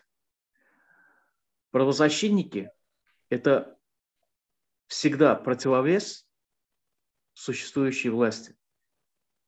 Нет правозащитников, нет гражданского общества. Понимаете? Любая оппозиция, она, если борется, она борется за то, чтобы занять это место. И только правозащитники борются, работают за права граждан. Понимаете? И поэтому обвинять правозащитников в чем-то или организации я против. Например, если вам как бы не нравится позиция, то это другой вопрос. А то, что правозащитные организации неправильные или они что-то, что вообще организация правозащитная – это неправильно, я с этим глубоко не согласен. И я считаю, что никакое гражданское общество не может существовать без правозащитных организаций. Я этого не говорил, что не должна быть правозащитная организация. Правозащитная организация должна, извините, что перебиваю, на территории Туркмении. Я не ополчился. Когда я сказал, что я зарегистрировался. Нет, я не ополчился, это ваше право, еще раз говорю. Я просто хочу понять, как гражданин Туркмении может зарегистрироваться в правозащитной организации. Первый раз слышу такое. Спокойно, я вам могу ссылку скинуть. И что дает это право, чтобы зарегистрироваться в этой организации? По крайней мере, я вижу, как она работает, какие там работы проходят, что вообще делает правозащитная организация и... Ахмед, можно вопрос? Для чего она нужна? Да, для чего она нужна, я знаю, она в Туркмении тоже будет. У нас в России тоже есть по правам человека, советники там это и так далее. Скажите, пожалуйста, что она сделала в Туркмении, правозащитная организация, о которой вы зарегистрировали? Конкретно кого она помогла? За 30 лет. Просто задаю. Именно граждан Туркменистана. Не за рубежом, которые там находятся, наши граждане. Я знаю, спасибо большое, они участвовали в вашей судьбе, других людях вопросов нет. Я говорю о правозащитной организации, которая за рубежом, но влияет на власть в Туркменистане. Что она конкретно сделала? Написала релиз, зачем? Да. Не знаю, как бы, что она сделала за 30 лет. Я как бы недавно включился в эту политику. Вот рядом с вами сидит человек, извиняюсь. Я прежней серии не видел, понимаете? Я понял. Вот. Так как я недавно включился, я знаю то, что она делает за период моей активной деятельности, да, как активиста. Я вам скажу, что я вам могу с уверенностью сказать, что реально какие-то полезные ситуации, ну вот решили ситуации в основном правозащитники. Рядом сидит с вами оппонент Оян Туркмен, который после выхода из Göçedara, приехавшего, я ему попросил 2 правозащитников помочь, чтобы до конца довести. Почему-то выборочно ему отказали. Скажите, что же за правозащитник? Он тоже обратился с официальным письмом. Алла Мураду попросил, Тубатулин попросили. Через девушку нашу обратились в Тяджигуль, или как Бигмеду. Отказали, Равшан? Почему, как вы думаете? Вы знаете, в чем проблема? Они всем же должны помогать, правильно? Это тоже, как и вы, гражданин Туркмении. Вот видите, вы, опять же, вот вы тоже говорите, должны помогать, да? А мы что-то должны делать для правозащитников, чтобы они нам помогали? Хотя бы я делал. Я выходил с ними на связь, пытался с ними общаться, они категорически от меня отказываются. Только выходили, оскорбляли. Вот я с вами вышел же, они также не смогут выйти. Я бы хотел, чтобы в этом окошке рядом находился Тяджигуль. С этой стороны господин Гирди Каризов. Ниже, может быть, находились в нашем выступлении Дур-Султан. И мы спокойно поговорили. Они же не хотят выходить. Вот вы же вышли же. Я вас слушаю. Где-то, извиняюсь, еще раз перебиваю. Но я задаю четкий вопрос. Гражданин Туркменистана обратился. Ему отказали. А знаете почему? Вы догадываетесь. Да, потому что Равшан общается со мной. Вот вы Максата Барамовича вытащили, вы дальше это и так далее. Потому что я очень прошу вас, больше вникайте. И главное, когда вы придете к моменту, когда будут конкретные факты, не разочаруйтесь в правозащитной деятельности. Почему я это говорю? Правозащитная деятельность нужна в нормальном обществе. Она будет и в Туркменистане. Но правозащитная деятельность должна финансироваться государством, которое не контролируется ни одним министерством ведомств. Человек должен защищать. И правозащитники должны рассказывать, что творится в Туркменистане. Мы говорим о нашей правозащитной деятельности за рубежом, нашими правозащитниками, которые пытаются защитить А у нас, получается, эти правозащитники выступают, дают нам информацию, а там из-за этого люди страдают. Так если они страдают, и если у вас есть рычаг, заберите этих людей оттуда, привезите в Европу и так далее, и дальше им помогать. Это мое личное мнение. Может быть, я ошибаюсь. Смотрите, вы забываете, что правозащитники – это тоже люди. И бывают моменты, когда вы их можете просто, ну, как обидеть, да, как бы перейти какие-то границы, и у человека элементарно просто симпатия пропадет. Но я вам скажу, что я не знаю, как, с кем вы сталкивались, но с правозащитниками, с которыми я общаюсь, они крайне профессионально относятся. Даже были моменты, когда я ссорился с ними. И опять же, они, перешагнув через это, опять же, давали всегда мне должную консультацию и как бы поддержку в нужный момент. Понимаете? То есть, я не знаю, это, наверное, надо настолько перейти границы, что они как бы уже может быть, дверь закроют. Может быть, я хочу вам верить, и дай Бог, когда мы вернемся на родину, вы их пригласите, и пускай они работают у нас на родине, если вы считаете, и будем их финансировать в этой правозащитной деятельности. Я на это готов. Если у этих людей, даже пускай они будут иностранцы, но иностранцы, которые будут работать на наши туркменские деньги на территории Туркменистана и защищать наши согласен. Полностью согласен. Без вопросов. Да, да, Равшан, пожалуйста. Здесь я тоже хочу один момент добавить. Вот когда государственный депортационный центр лежал, чтобы меня выпустить, как бы, как говорится, на войне все, как бы... Погромче, Равшан, не слышно микрофон. Все средства хороши на войне. Наш адвокат, женщина, обратилась тоже в какие-то правозащитные организации, то ли там их метод, да? Но я к этому был против. Потом она сказала, без этого там депортация будет, все такое, но она свое дело хорошо знает, и она обратилась к нему, короче, с ее силами, с силами Масака Барановича, короче, выпустили. Но потом этот момент, такие люди с этими, да, как бы, с гнильными понятиями, как Алламрат, начали использовать против меня. То есть, после этого я смотрю, правозащитники, да, может, вы сейчас они обещают, чтобы тебе там хорошие вещи, там, не знаю, как-то там, поэтому, может, какие-то соглашения есть, может, и на самом деле ты какие-то хорошие вещи видишь, и, может, как бы, слишком оптимально на все это смотришь, поэтому так говоришь, не знаю, да? Но от своего опыта я знаю, что вижу много людей, которые именно подстрекают молодежь, чтобы за счет них, за их спину деньги зарабатывать. И они зарабатывают эти деньги, понимаешь? Вот это не как бы то, что должен делать правозащитная организация. Исходя из таких моментов, я отказался.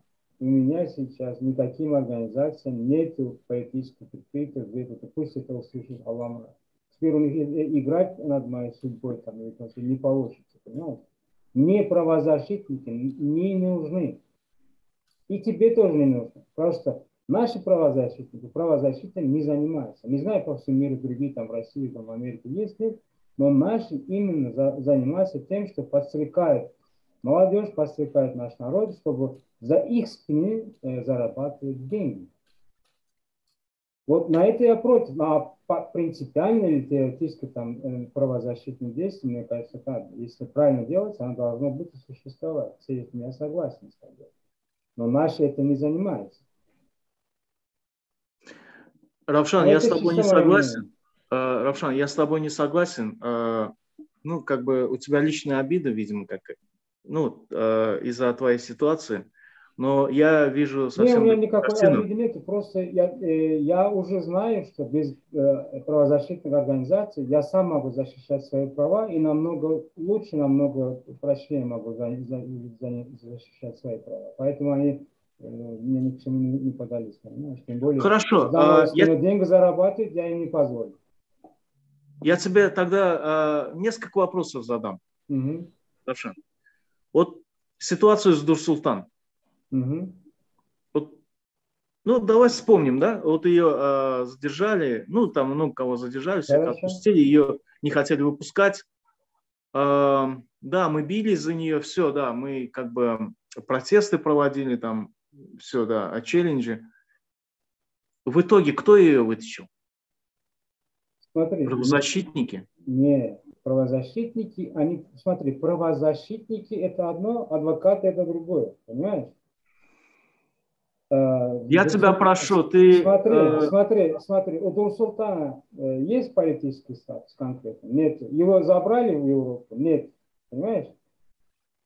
Просто здесь ей дали временный этот, как бы, или там, не знаю, какой-то Так, временный... может, она сама не хочет, Равшан? Значит, она не двигалась в этом направлении, понимаешь? Нет, смотри, Равшан, извините. Это нехорошо, Извините. Пример ты дал Нурсултана, они правозащитники, все правозащитные действия, как надо следовать, не делали, понимаешь? Равшан, я предлагаю сделать передачу, пригласить Нурсултан с помощью и так далее. Пускай она сама расскажет свое мнение.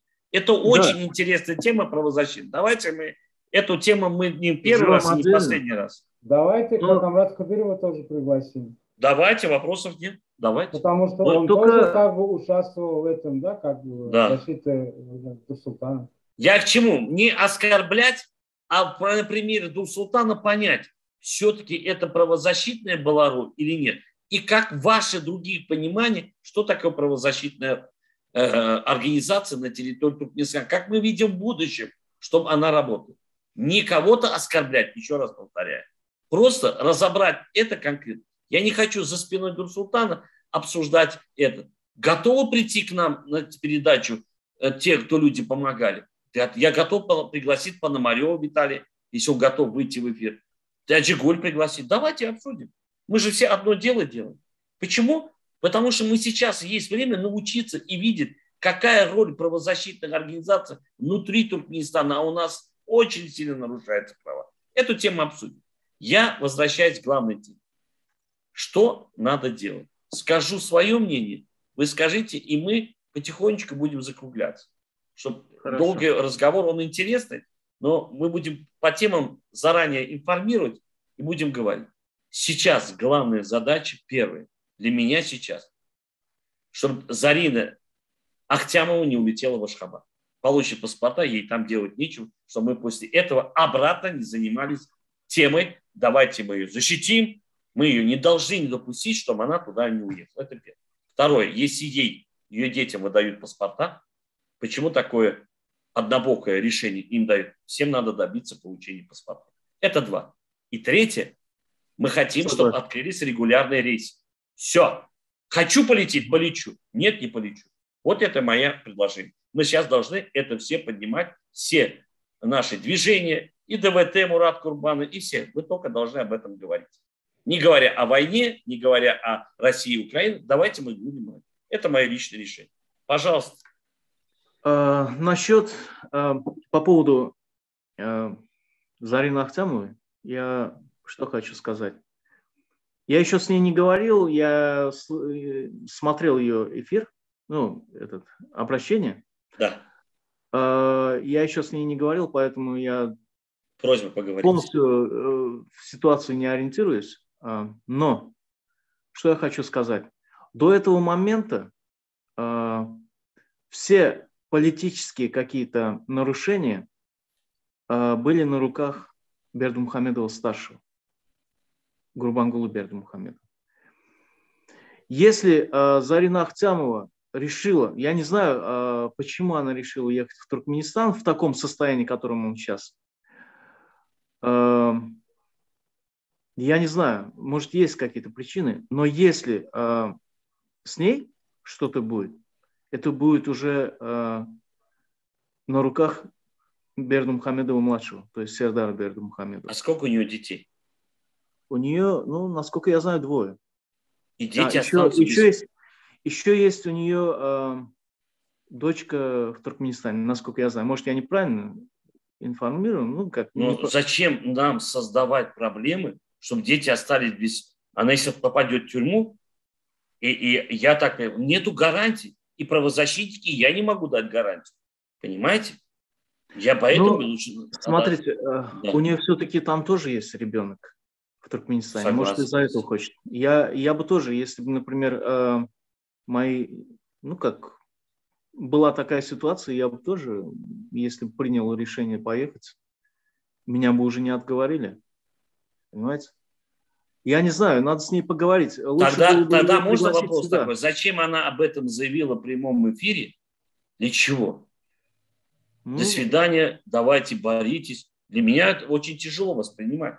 Тогда может, она хочет как бы показать, чтобы мы внимательно следили за происходящим, чтобы как бы не были нарушены ее гражданские права, когда она туда попадет. Они будут нарушены? Да, я знаю, но все-таки какая-то надежда есть. Вот я не хотел об этом говорить сейчас, но я скажу, да. Вот эти все выборы президента, да, вы знаете, это все фикция, да. Это никто нормальный, с нормальным сознанием это выборами не назовет. Во-первых, сын президента, он вообще не должен был в политике участвовать, если так взять, да? Это уже неправильно. Вы правильно сказали, у нас кризис лидеров. Уже мы видим этот кризис. Вот.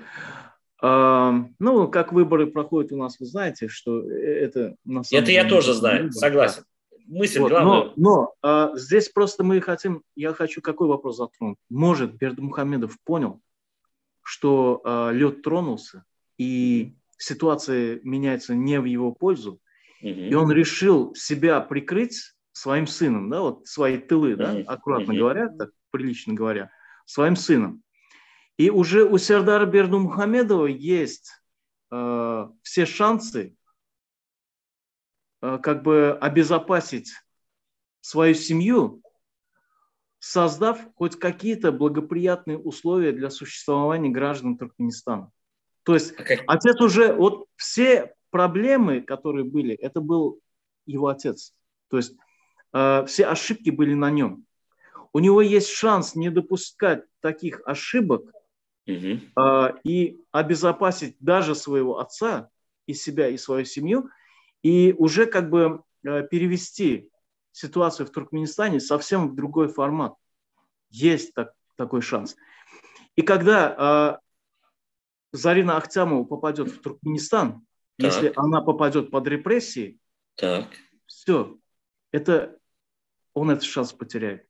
Тогда я себя буду винить, лично я, что я ее не уговорил. Объясню. Если она попадет туда, и он даст ей пособие, работу, и она будет кормить свою семью, она попадает в хорошие руки, вопросов нет. Но она попадает в страну, где мы все прекрасно знаем, что творится.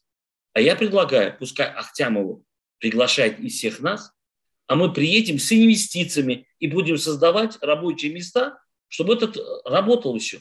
Готова как бизнесмен участвовать. У меня уже была первая попытка, но не приглашает. И я на сегодняшний день считаю, что она, даже если ей ребенок, надо задать вопрос.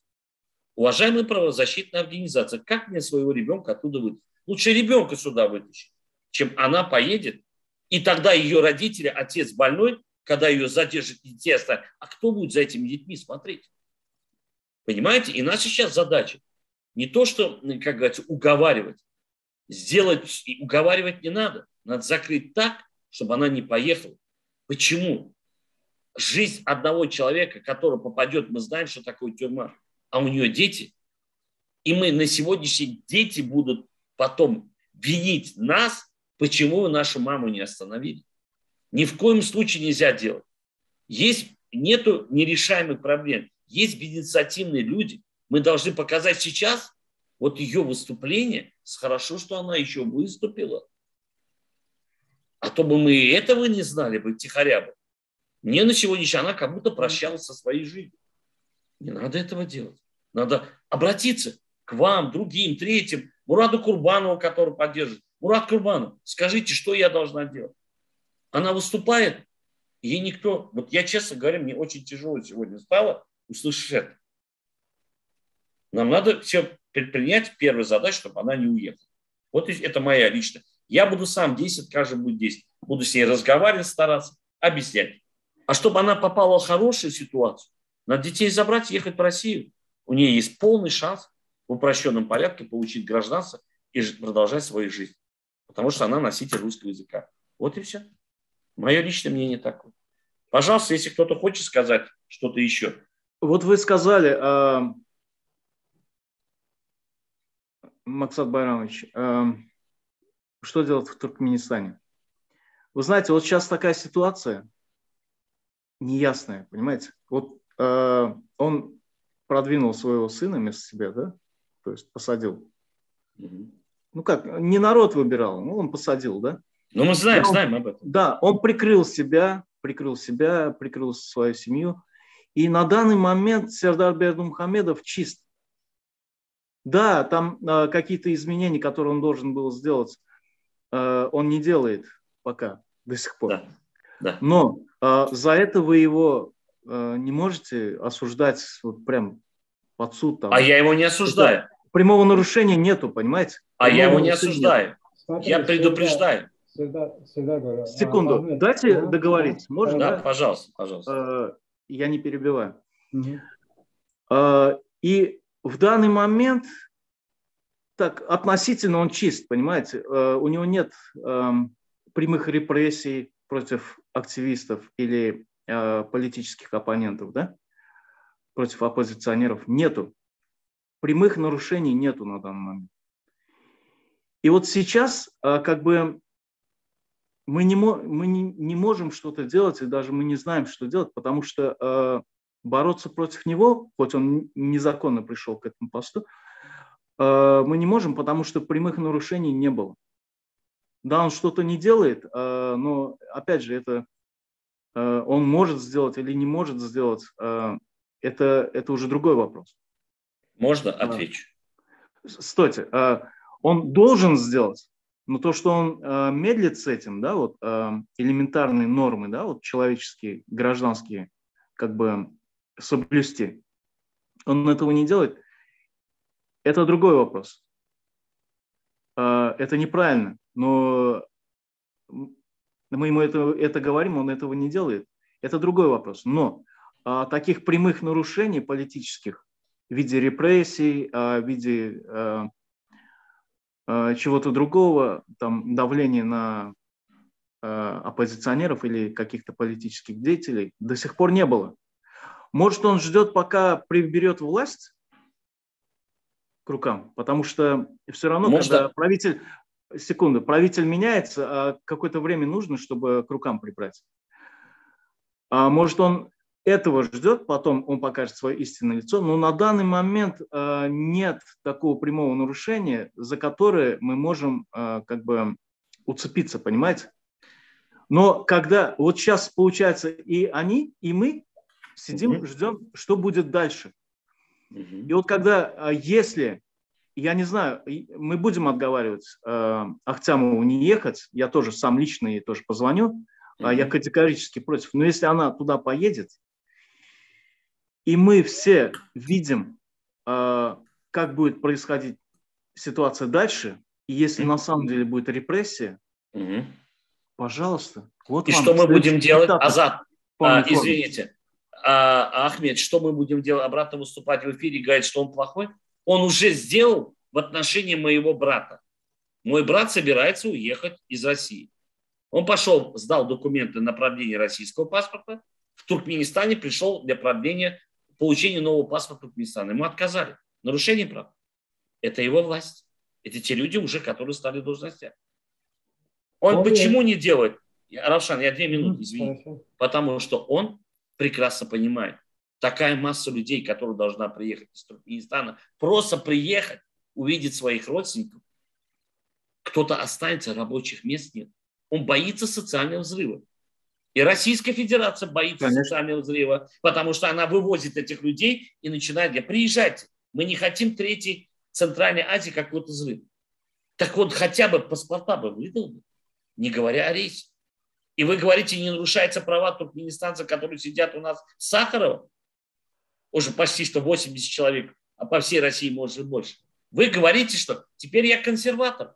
Я с вами не согласен. Это личное мнение мое. Да, он нарушает права тем, что он не делает вещи, которые необходимо вот именно сейчас обязательно делать. Да, открытие дорог, замена паспортов, не говоря уже там не надо дороги, паспорта выдайте, и не все поедут. Да. Равшан, пожалуйста, вам слово. Вот. Но, опять же, прямого нарушения закона в виде репрессий или же какого-то давления, задержания политических деятелей не было на данный момент. Я не хочу, чтобы наша девушка была очередной жертвой, которой мы не поможем. Да, я тоже буду ей звонить. Если кто и хочет рисковать, но я не хотел бы, чтобы это была женщина. Да, я тоже против. Здесь один момент добавлю. Вот, Зарина Ахтямову я лично не знаю, и я не думаю, что мои слова что-то будут означать для нее. Поэтому, если можете остановить, в первую очередь остановите ее. Почему? Потому что ты, может, даже как бы с хорошими намерениями и с хорошими надеждами на будущее, может, ты более оптимистично смотришь. Но я тебе скажу, что вот практикой мы видим, да, все президенты мира, когда приходят в этот первый момент в должность, они сначала стараются всем силам показаться народу хорошим. Делать что-то хорошее, что-то, чтобы народ его любил. Поэтому, например, если посмотреть первые моменты найди Ниязова, да, он вообще другой человек был, он мягкий, пушистый, все это был. Даже Бердмухамедов старший тоже, пока он своей там позиции все это. Но Бердмухамедов второй, младший, он уже показал очень предпосылки того, что он будет очень жестким диктатором. Первое. Никогда армия, полиция или кто-то перед президентом не танцевал. Перед ним танцевали? Было? Было. Первый как бы его действие, когда начал менять должностей, он так же, как отец, другие Ниязов делал, продолжал как бы менять должностей, и там выставил, как отец сделал, шоферов, там других, кто там выставлял и там заставил их перед камерой там плакать, все это. Было? Было. Это уже первые дни, где он должен показывать себя хорошим, то есть как минимум, по нашим понятиям, паспорта выдавать, дорога открыть, или другие там более как бы легкие как бы это давать, да, там интернет как бы этот более свободно делать. Он должен в этот момент, если как бы хронологию посмотреть, этими делами заниматься, чтобы хорошо показаться народу, но ему наплевать, он уже начал свои дела диктаторские делать, несмотря ни на кого. Этим он дает предпосылку, достаточно предпосылку, дает нам всем, чтобы он будет намного жестким президентом диктатором. Так что... Можно я скажу, Равшан? Смотри, в данный момент, хоть Сердар Бердмухамедов и сел на этот пост, да, пришел на пост президента, решение принимает не он. Это мы все знаем на данный момент. Правильно? И вот эти все мероприятия, которые сейчас происходят, поверьте, даже и говорить не надо. Вы прекрасно понимаете, что это не его идеи, не его проекты. Там, то есть мы тогда будем его программа. Всегда оправдывать его и станем все права. Нет, я не об этом. Я просто хочу сказать, что даже то, что Сердар пришел к власти, это, он исполнительный и исполняющая сторона. То есть, я тебе тогда один другой момент скажу, что из истории, да, вот Надир-Шаха, помнишь? Один единственный власть двух голов не может поддерживать. Bir hakimiyet iki kafayı kaldıramaz. У Надир-Шаха тоже было. Он сначала там сына поднял, потом как бы у него шизофрения пошла, он сам своего сына убил. Понимаешь? То есть либо сейчас Сердар должен все взять в свои руки и отстранить отца от его власти, от всех сил, и защищать своего отца. Но я их не защищаю, но по их это, да, посмотреть. Если они хотят защищать себя, первым делом Сердар должен всю власть взять себе в руки, отстранить от всех прав власти и защищать ее. Иначе вот это двуголовие будет сожрать. Одна из голов будет друг друга сожрать. Либо он отцом что-то сделает, либо отец с ним что-то сделает. Могу Теперь, добавить одну вещь. Могу можно добавить я одну скажу? вещь. Да, пожалуйста. Смотрите, у старого аппарата, опять же, возвращаемся к старой прошивке, да, у них нет другой модели управления, кроме как авторитарные, тиранические. Понимаете, они не знают другой модели управления. Вот именно этот модель сожжет друг И вот друга. они внедрили эту же, да, они не собираются, ну как, они не хотят менять эту модель. Но я вам скажу, да, страхом ты можешь какое-то время править, но через некоторое время страх переходит в ненависть. И уже ты это никак не поменяешь. Огромное количество людей, граждан Туркменистана, выехало за границу, и они увидели другую форму управления, другую форму существования вообще. И теперь обратно натянуть на них шкуру барана, как раньше, да, это не получится. И поэтому, если не глупые эти люди, они должны понимать, что к прежней форме, даже в прежней форме правления, дальше вести страну не получится. И если они не поменяют, вот я раньше тоже это говорил, если это если наша страна не эволюционирует в лучшую форму правления, в лучшую как бы форму вообще жития, да, жить в стране, это приведет к революции. Просто у граждан не останется другого выхода. 30 лет мы ждали революцию. Дайте мне слово. Это называется перманентная революция. И эту перманентную революцию должен сделать Сердар, понимая эту ситуацию, что рядом сидящие чиновники всех устраивает до того момента, когда снимут работу. Они не хотят новшеств и не знают, как это делать. И это новшество приведет те люди, которые были за границей. Вот мы приедем и в рамках нынешней конституции провести парламентские выборы, на которые должен президент опираться, и потихонечку ломать эту систему. И есть этот пример, далеко ходить не надо. И тогда парламент, президент пускай управляет, и правительство. А ты наблюдай. И тогда ты, используя нас, тех людей, которые хотят изменений, поменяем и кадровый состав, и мозги начнем менять, и люди будут понимать, что это мы перешли перманентно, без крови. На это нужна воля. Этой воли у него нет.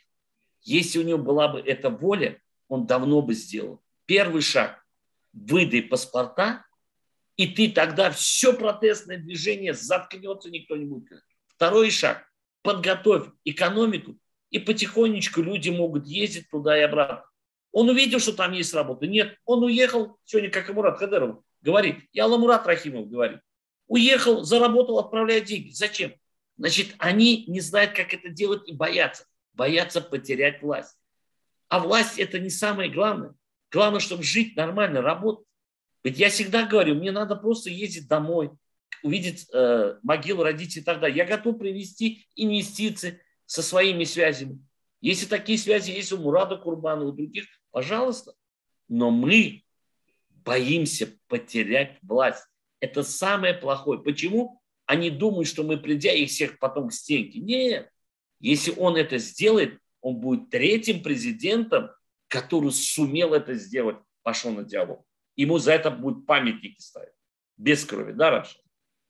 Да, вот именно я хочу подметить один момент, как вы хорошо говорили, и здесь Ахмед тоже очень как бы, хорошо подметил. Ахмед, помнишь, ты в начале эфира сказал, что если у нас все было бы хорошо, мы бы никогда не занимались политикой, не старались все это делать, там как бы ты по своим талантам там творчеством хотел заниматься. Да, это правильно, и у всех у нас как бы в принципе заниматься ничем таким не было. У каждого свои там как бы, планы на будущее, программы, все это. Но получилось так, что обстоятельства привели к тому, что мы хотим что-то изменить.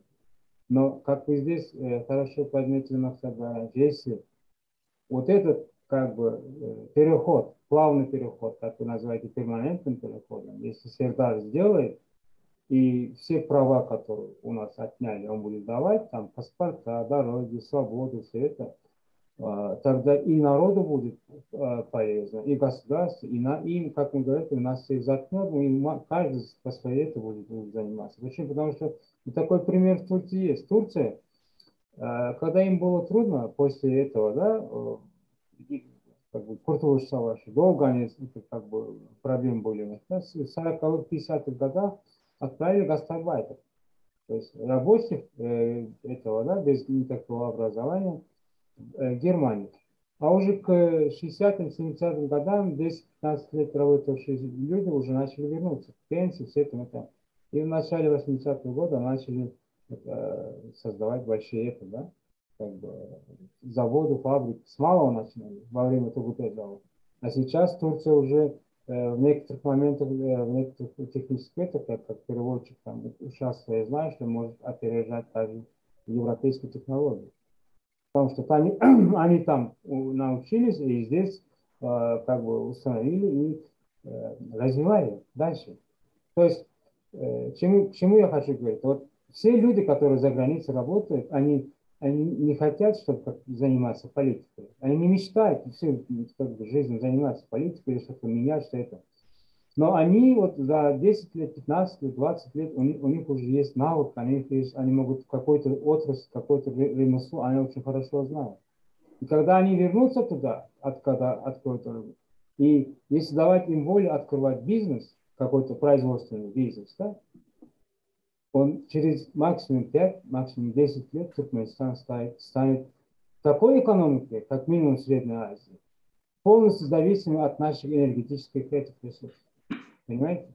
И это будет плюс нашему Туркменистану. Поэтому если Сердар, если у него голова работает, возьмется за все это как правильно и заткнет нас, и вот этот перманентный плавный переход сделает, конечно, все памятники поставят на Сердар.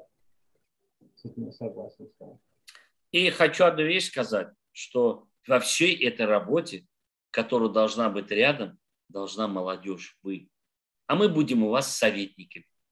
На общественных началах приезжать, помогать, консультировать в ваших руках. Я это хочу. И Сердар должен, как молодой, опираться на молодежь и внутри страны, и за рубежом. Но я сейчас что вижу? Молодежь туркменская при той плохой ситуации, музыканты начали между собой спорить, ты пришла, почему не пришла на мою свадьбу в Ютубе, а ты на меня обиделась. Я сижу, думаю, тут люди не могут домой попасть, у них другие соизмерения жизни. Она прекрасно, Амаля показывает свои наряды, это неправильно. Экономика страны упала и так далее. Она что говорит? Ну, у меня хорошо, а то, что у вас проблемы, это ваша проблема. Понимаете? И это надо молодежь объяснять. Ребята, мы туркмены должны. И они между собой. Меня уже, как многие говорят, я люблю наших музыкантов, певцов, юмористов и так далее. Но вы тоже должны участвовать в этой жизни.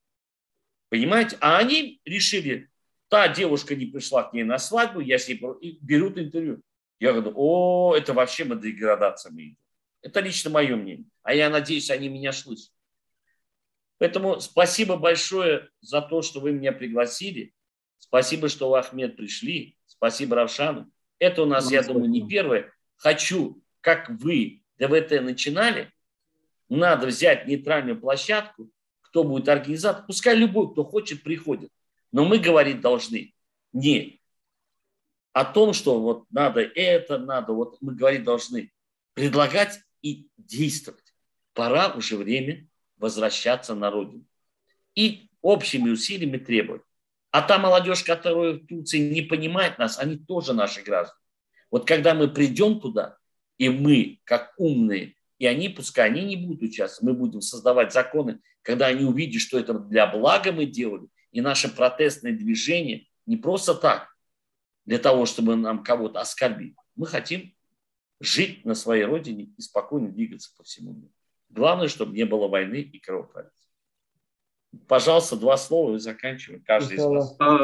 Я тоже хотел сказать, вот вы на самом деле затронули тему паспортов, и я хочу сказать, да, что главным фактором того, что я вошел в политику и начал активистскую деятельность, это был паспорт. Это был паспорт. Мне было очень обидно, когда мое государство мне не выдает паспорт.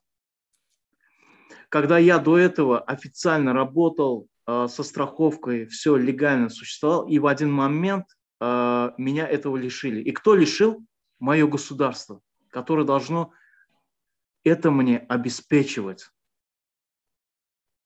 В этом его главная функция. В том, чтобы я не попадал в такие ситуации. Это их главная функция.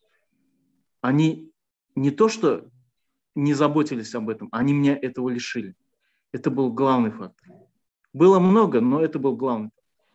И я хочу сказать, что с промедлением выдачи паспортов они каждый день увеличивают таких активистов, как я. Да, некоторые сразу могут себя показать, некоторые не показывают этого, но они так же, как я, ненавидят это государство, потому что их лишают самого главного – это легальности. И вот если Сердар Бердымухамедов не начнет выполнять обязанности как государство, как президент и обеспечивать, чтобы государство функционировало как положено, выполняло свои обязанности, это приведет к революции. Это обязательно приведет к революции, потому что у народа другого выхода не останется. И вот сейчас переломный момент. Или Туркменистан идет цивилизованным путем, то есть берет русло цивилизованным путем, начинает налаживаться политические институты, социальные институты. Или же вот это напряжение обязательно приведет к революции, и чего бы я очень не хотел, даже, может, к гражданской войне. Согласен. Пожалуйста, Равшан. У нас уже мы почти 2 часа в эфире. Во-первых, спасибо. Подели на 2 или на 3 части, я думаю, так будет лучше. Ну, пока сейчас надо завершить, потом разделим, если надо будет, потому что долго никто не посмотрит. Во-первых, спасибо, Максат Баранчуан. Ахмед, спасибо тебе, что там пришел на приглашение на наш эфир.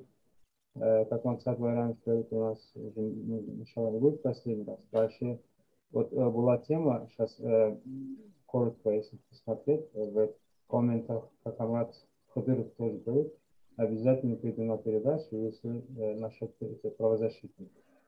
Давайте в следующий раз, не знаю, когда будем организовать, чтобы просто слово на ветер не бросать, только правозащитникам организовать когда-то какую-то программу, да, чтобы на самом деле, может, и мы ошибаемся, может, это есть, там, чтобы все было ясно, четко. То есть от того, что там мы не разделяем одинаковые мысли, это мы уже поняли, что мы не можем, как мы можем, то есть,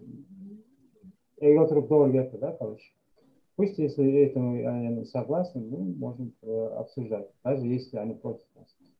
И здесь Какабай Муратову я хочу один ответ давать. Он мне здесь написал и удалил. По политике, говорит, все понятно, просто скажите мне, говорит, алкоголь или наркотики. Я вам отвечу, как Какабай Муратов. Для вас, конечно, алкоголь.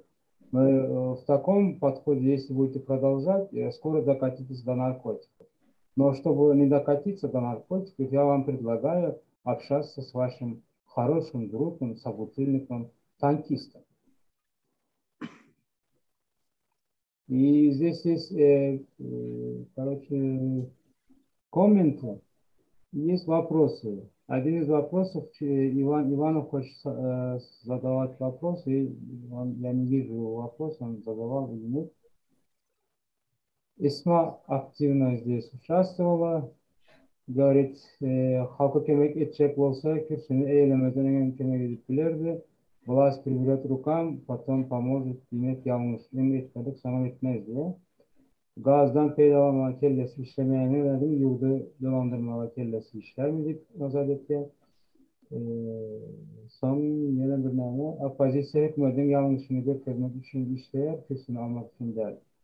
Вот это вопросы, если коротко можете отвечать, ответим. Если Может, нет, тогда в другой в раз, следующий раз, Равшан, да, в следующий раз, потому что уже ты их 2 запиши. часа.